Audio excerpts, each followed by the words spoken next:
when I started to read it, I just felt like it's something completely different out of things that I have done in the past. It's very emotional. I have done very emotional films, but in terms of romance, the romance genre, this is a genre that you don't really see a lot in films today. There's only really one successful series when it comes to romance, and that's Nicholas Sparks. So when I found out it was a Nicholas Sparks films, I was just surprised. It's just something I'd never done before. But as I started reading the material, I started realizing there's themes and there's characters and there's stories that's very familiar to what I have done in the past, which is about love, which is about family, which is about relationships and doing things that you love. This story had all that, and I was immediately hooked in about page 50. And then I called Elizabeth and I said, okay, I can see why you wanted me to do this film. I think it'd be great, and it's something that I'm excited about.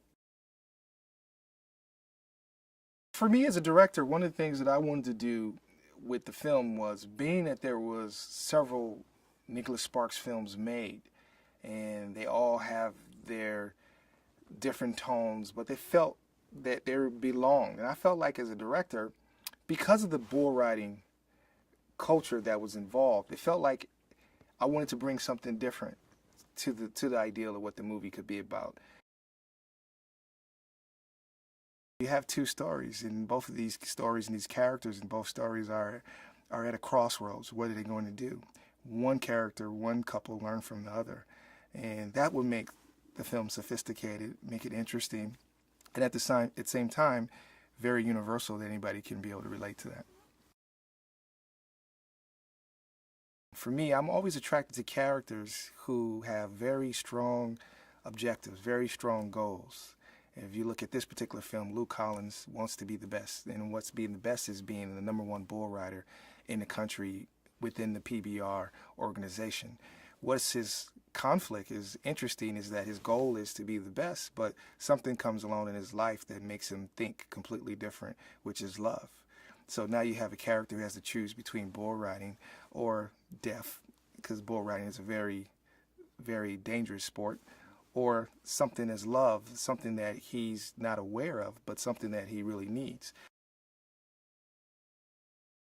The women in the story are very highly educated, very more cultured, very even more advanced than the men. So when you're looking at these two relationships, Iris senses a connection to Luke because who they are from North Carolina and their roots, but he senses an emotional value in Sophia, what he saw in Ruth. I think one of the things that Ira learns, the most important thing, is what the title says, The Longest Ride. So if you look at the title, The Longest Ride, in many ways this could be bull riding, which is Luke Collins as a bull rider got 8 seconds. What's a successful ride is you be able to hang on to a bull, one hand up, not touching the bull, be able to ride for 8 seconds. But also the longest ride means the conflicts. How do you survive the conflicts and the differences, the issues that may come in a relationship?